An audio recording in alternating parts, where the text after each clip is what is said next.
আকাশবাণী গুৱাহাটী উপন্যাস পাঠ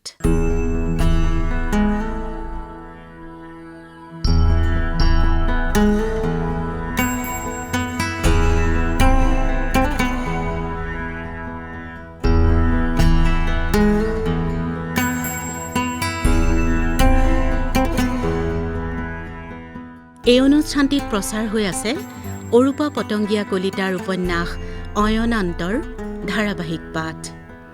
পাঠ কৰিছে নয়ন প্ৰসাদে, প্ৰযোজনা ঋতুপৰ্ণ দাসৰ।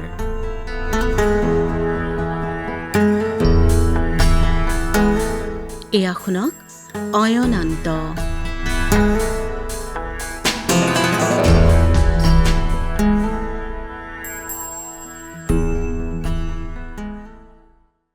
সি লাহে লাহে চিৰিটো বগাই ভিতৰলৈ জুমি চালে।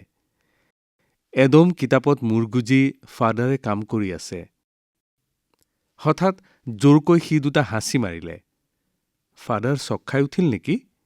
নাই, ফাদাৰে একেদৰে কাম কৰি আছে। সি জানে ফাদাৰক হাঁচি নালাগে, কোনো ধৰণৰ শব্দই কামৰ পৰা মনটো আঁতৰাব নোৱাৰে।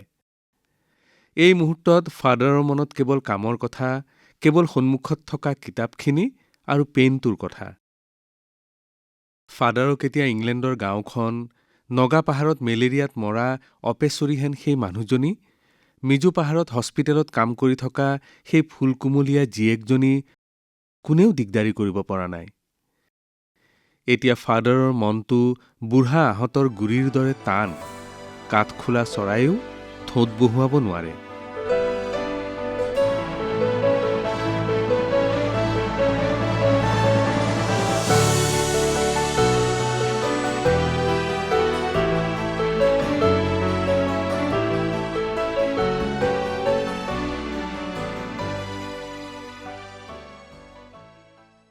সি লাহে লাহে আকৌ চিৰিটোৰে নামি আহিল। মাজনিশাৰ বতাহ শীতল হৈ আহিছে। সি সুলুকাই থোৱা চোলাটো গাত সুমুৱাই লৈ হাতকেইটা কুচাই ল'ব খোজোতে হাতৰ পেশীত লাগি আৰু আগুৱাব নোৱাৰি ছাৰ্টৰ হাতটো ওলমি থাকিল। একেবাৰে শেষৰ চিৰিটোত সি হাত ভৰি মেলি বহিল। তাৰ চকুহাল মুদ খাই আহিল। জোৰ বতাহজাক ফুলবোৰৰ সৌৰভ লৈ তাৰ এটা বুটাম মৰা ছাৰ্টটোৱে উদং কৰি ৰখা বহল বুকুখনত যেন আছাৰ খাই পৰিছে। সি দীঘলকৈ উশাহ লৈছে। ফুলবোৰ নেদেখিলেও সি গম পাইছে কোনটো গোলাপ, কোনটো চামেলিৰ আৰু কোনটো খৰিকাজাইৰ গোন্ধ।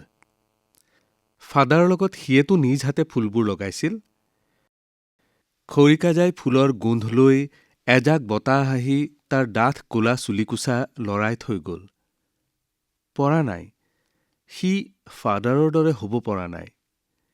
তাৰ মনটো কাঠৰোকা চৰাই নালাগে, ফুলৰ গোন্ধেও কঁপাই দিব পাৰে। খৰিকাজাই ফুলৰ গোন্ধটোৱেদি তাৰ লগে লগে তাৰ ওচৰলৈ আহি আছে সেই ছোৱালীজনী। সি বাধা দিব পৰা নাই। তাইৰ চুলিকোছাই তাক আৱৰি ধৰিছে। তাইৰ হাতত তাৰ হাত, কপৌ চৰাইৰ ৰোণ, এজোপা গছৰ ছাঁ। সি উঠিছে। নাই, পৰা নাই। তাই লগে লগে আহিছে। উজ্জ্বল চকুহাল তুলি তাক সুধিছে, ছবিবোৰ কাগজত কেনেকৈ উঠে? কলিকতাৰ বিধৱাৰ বিয়া পাতিব খোজা মানুহজনক অইন মানুহে কি কয়? গোসাঁয়ে কিতাপত কি লিখিছে? ভাল লাগিছে। ছোৱালীজনীৰ কথাবোৰৰ উত্তৰ দি তাৰ ভাল লাগিছে। ইমান সোনকালে কথাবোৰ ধৰিব পাৰে। তাইৰ মনটো ইমান কোমল। সি খৰিকাজাই কুঞ্জটোৰ কাষত ৰৈছে। তাইও ৰৈছে। ৰুমা বাইদেউ তগৰ, ভাৰ্গৱৰ মাকৰ কথা কওঁতে তাইৰ চকুৰ ক'লা মণিটো সেমেকি নেদেখা হৈ আহিছে। ক'ব নেকি তাইক সি? আহা, মোৰ লগত আহা। আমি কাম কৰোঁ তগৰৰ কাৰণে, ৰুমা বাইদেউৰ কাৰণে, ভাৰ্গৱৰ মাকৰ কাৰণে। পাৰিবা? তাই যদি আহে, ঘৰ, মাক, দেউতাক সকলোকে এৰি যদি তাৰ ওচৰলৈ আহে যদি? তাৰ চকুৰ আগত ভাঁহি উঠিল মেলেৰিয়াত ভুগি কংকালসাৰ হৈ পৰা সেই অপেশ্বৰীহেন সোণালী চুলিৰ মানুহজনী। সি খৰিকাজাই জোপাৰ কাষৰ পৰা আঁতৰি আহিল। চুলিত ফুল গুজি লোৱা ছোৱালীজনীও লগে লগে আহিছে। তাই তালৈ চাই উচুপি উঠিছে। মোক কোনেও স্কুললৈ যাবলৈ নিদিলে। ছিষ্টাৰ ইভান্সে মোৰ নামটো কাটি দিলে। তাই কেনেকৈ আহিব? কিন্তু তাই যে মাতিছে, তাই লগ পাব বিচাৰিছে কিয়? কিহৰ কাৰণে উকিলৰ আগত মাতি পঠিয়াইছে? তাইকতো মোৰ কাৰণেই মোমায়েকহঁতৰ ঘৰৰ পৰা পঠালে। তাইৰ ভয় লগা নাইনে? তাই কি ক'ব? তাইক সি ক'ব নেকি, আহা আমি... খৰিকাজাই জোপাৰ গোন্ধে তাক আকৌ বুঢ়াই পেলাইছে। সি ছাতি ফুটি কৰি উঠিল। চোলাটো খুলি সি পিঠিত পেলাই লৈছে। আজি আৰু ফুল ফুলা নাই নেকি? কেওফালে যে কেৱল খৰিকাজাই ফুলৰ গোন্ধটোহে বতাহে বৈ ফুৰিছে। সি যাবনে? যদি তাই নাহে, তাই মাতিছে, তাই আহিবই। জেউতীয়ে নদীৰ পাৰৰ আহঁতজোপাৰ তললৈ মাতিছে। সি চিৰিটোত বহিছে, তাইও কাষতে বহিছে। তাইৰ চুলিৰ ফুলপাহৰ গোন্ধে তাক ক্ৰমাৎ দুৰ্বল কৰি আনিছে। সি আঁঠুত মূৰ গুজি চিৰিটোতে বহি থাকিল। কাৰোবাৰ হাতৰ স্পৰ্শত সি মূৰ তুলি চালে। Father Johnson. জনছনৰ হাতত দুকাপ চাহ। চাহকাপ সি ফাদাৰৰ পৰা লৈছে, খোৱা নাই। তোমাৰ কি হৈছে ৰতন? সি মনে মনে আছে। কি ক'ব? কেনেকৈ ক'ব ফাদাৰক? মোক কোৱা ৰতন। মোক ক'ব নোৱাৰিলে প্ৰভুক কোৱা। তুমি কাৰোবাৰ কথা চিন্তা কৰিছা? সি মনে মনে আঁঠুত মূৰ গুজি বহিয়ে থাকিল। ফাদাৰে তাক উঠাই দিছে। ৰতন, ফাদাৰে আকাশলৈ চাইছে। লুচিয়ে মোক লগ পোৱাৰ আগতে ভগৱানৰ নামত নিজকে উচৰ্গা কৰিছিল। লুচি মোৰ লগত নিজেই আহিছিল।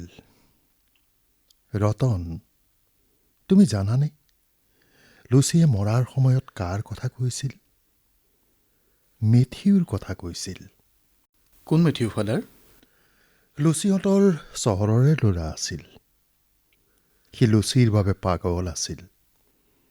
মোৰ বিয়াৰ পাছতে লুচিয়ে মোক কৈছিল, লুচিয়ে তাক ঘীন কৰিছিল।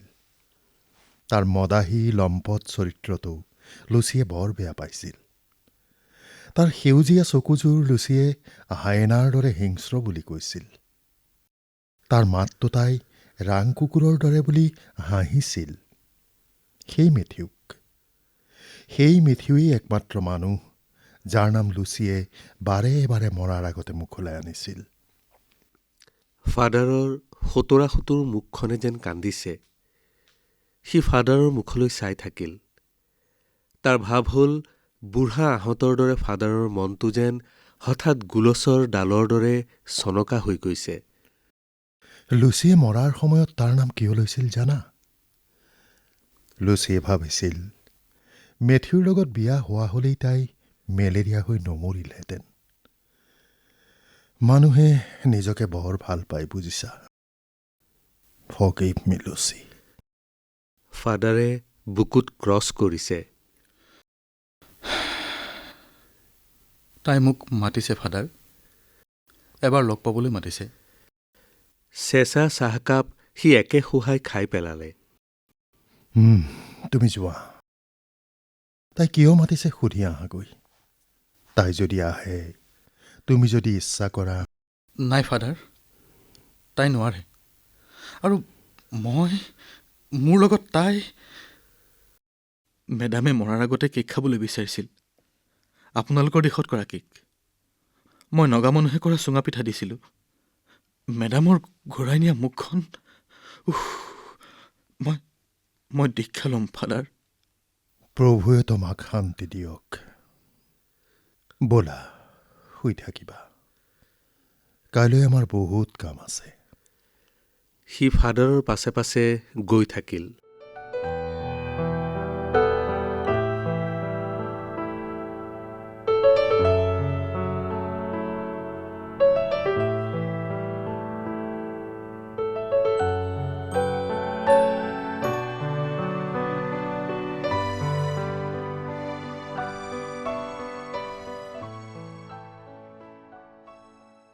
বাৰু ফাদাৰ, সেই মদাহী লম্পট স্বামীক ডাইৰেক্ট ঘপিওৱা তিৰোতাজনীৰ স্বীকাৰোক্তি শুনাৰ পাছত আপুনি কি কৈছিল?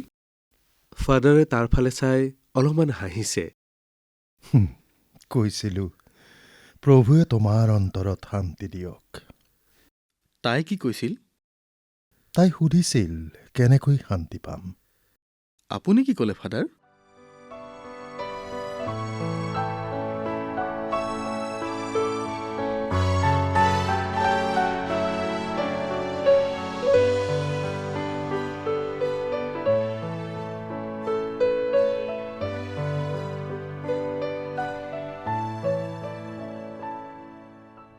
সিহঁত আহি আহি গীৰ্জাৰ গাতে লগা ঘৰটোত সোমাইছেহি। কাগজ আৰু কিতাপৰ গোন্ধেৰে ভৰা ঘৰটোলৈ আৰু ফুলৰ গোন্ধ বতাহে আনিব পৰা নাই। মই তিৰোতাজনীক কৈছিলোঁ তোমাৰ ঘৰ সন্তানক লৈ সংসাৰ কৰা, ভগৱানৰ মন্দিৰ কৰা, শান্তি পাবা। সি বিচনাখনৰ পৰা কিতাপবোৰ এফলীয়া কৰি শুই থাকিল। ফাদাৰে তাৰ মূৰৰ শিতানত ৰৈ সদায় কৰাৰ দৰে প্ৰাৰ্থনা কৰিছে। হে শক্তিমান প্ৰভু,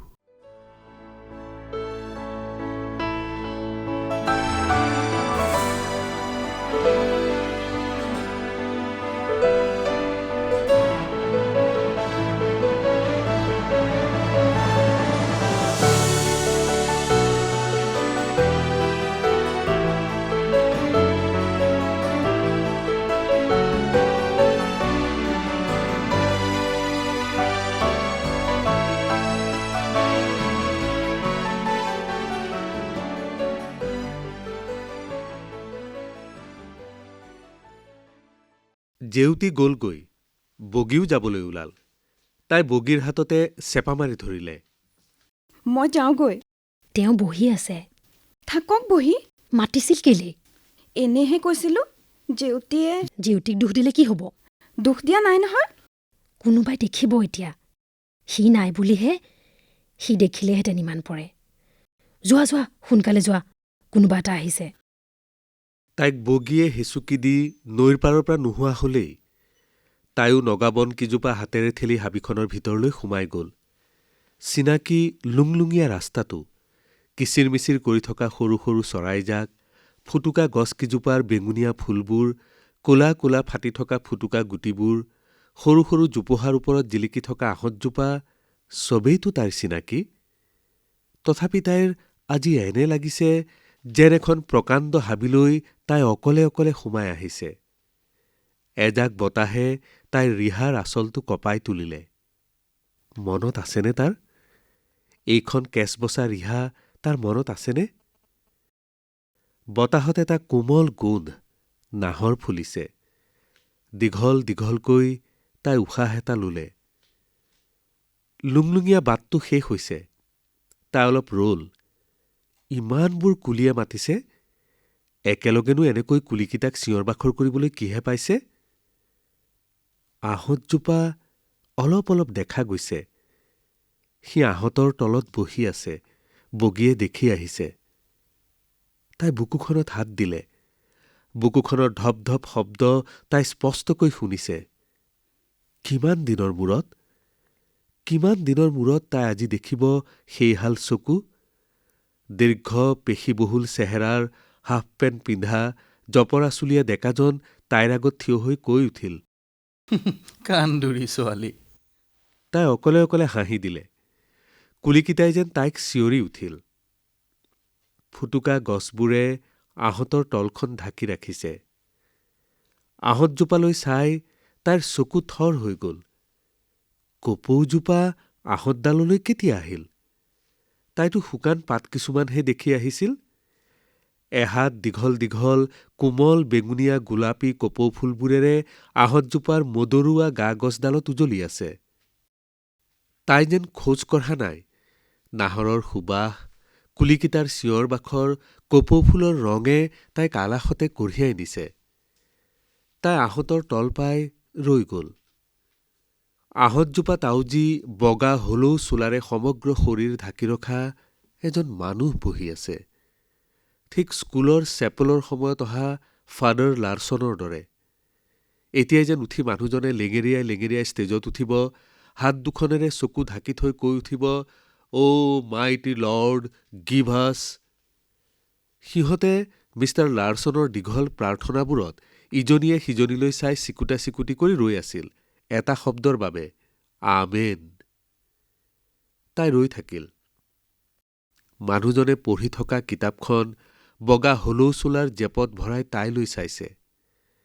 গাঁতত সুমোৱা এহাল চকু, ঠিক বৰপুখুৰীৰ কজলা পানীৰ দৰে, তলিৰ কল্পনা কৰিব নোৱাৰা। মানুহজনৰ মুখৰ বগা মগহু ৰ'দে পুৰি ক'লা কৰি পেলাইছে। ঠিক থুতৰিৰ পৰা গাললৈ এটা ডাঙৰ কটা দাগ। দাগটো চাই তাই আঙুলিটো কামুৰি অস্ফুট শব্দ এটা কৰিলে। আহ! বোধহয় তাই কটা দাগটোলৈ বেছি সময় চাই আছিল। কি চাইছা? তাই মনে মনে আছে। বানপানীত মিছনৰ উদ্ধাৰকাৰী দল এটালৈ গৈছিলোঁ। এজনী ছোৱালী পানীত উটি গৈছিল। ঠিক তগৰৰ দৰে আছিল ছোৱালীজনী। তাইক আনিবলৈ যাওঁতে এডাল উটি অহা গছত লাগি এইখিনি কাটি গৈছিল। তগৰক কেইজন মানুহে সঁচাকৈয়ে বৰ ভাল পায়। মৰম নকৰিলে তগৰৰ দৰে ছোৱালীজনী দেখি কিয় পানীত নিজৰ মৰণকো তুচ্ছ কৰি নামি গৈছিল? তগৰৰ মুখখন তাৰমানে মানুহজনে পাহৰিব পৰা নাই। তাইৰ মুখৰ পৰা হঠাৎ নিজে নিজে ওলাই গ'ল। তগৰক কোনেও মৰম নকৰে। পাগলীৰ ছোৱালী বুলি কয়। তাইক মামীহঁতে ভাদৈৰ লগত শুবলৈ দিয়ে, পিৰালিত চাহ দিয়ে। আইতাক কওঁতে কৈছিল, তাইৰ গজিলে পাখি গজক, নহয় মেকুৰীৰ পেটত যাওক। তেওঁ তলমূৰকৈ বহি আছে যে আছেই। তাইৰ থিয় হৈ হৈ ভৰি বিষাই গ'ল। এবাৰো তাইলৈ ভালকৈ চোৱা নাই, বহিবলৈও কোৱা নাই।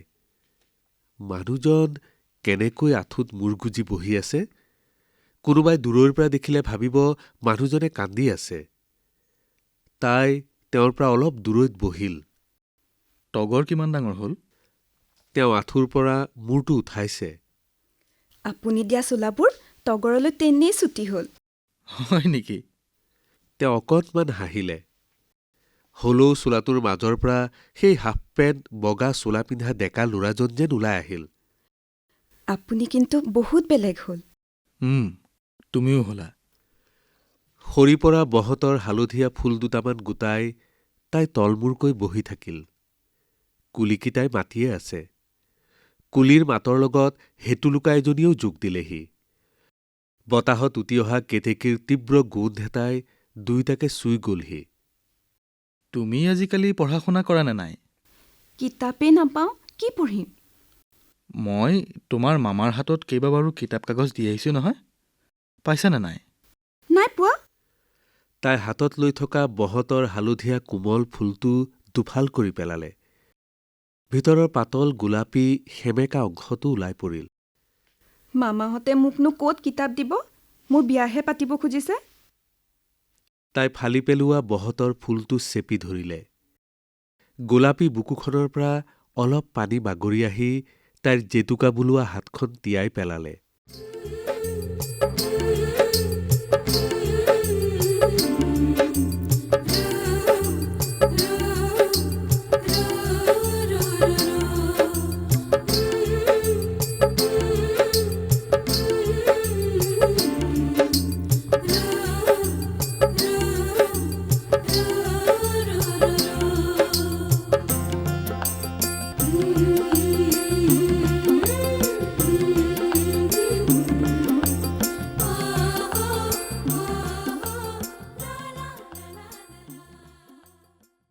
উপন্যাস পাঠ অনুষ্ঠানত শ্ৰোতাসকলে ইমান পৰে অৰূপা পতংগীয়া কলিতাৰ উপন্যাস অয়নান্তৰ ৬৬তম খণ্ডটি শুনিলে। পাঠ কৰিলে নয়ন প্ৰসাদে। বিভিন্ন চৰিত্ৰত অভিনয় কৰিলে ফাদাৰ অৱনী বৰা, ৰতন মেকফাৰ্লিন ঋতুপৰ্ণ দাস, বগী বহ্নিশিখা বৰা আৰু বীণাৰ চৰিত্ৰত অভিনয় কৰিলে মেলডী পাটগিৰিয়ে। উপন্যাস পাঠ অনুষ্ঠানটিৰ প্ৰযোজনা ঋতুপৰ্ণ দাসৰ। অয়নান্ত উপন্যাসখনিৰ ৩৬তম খণ্ডটি শুনিবলৈ পাব অহা সপ্তাহৰ আজিৰ এই একে সময়তে।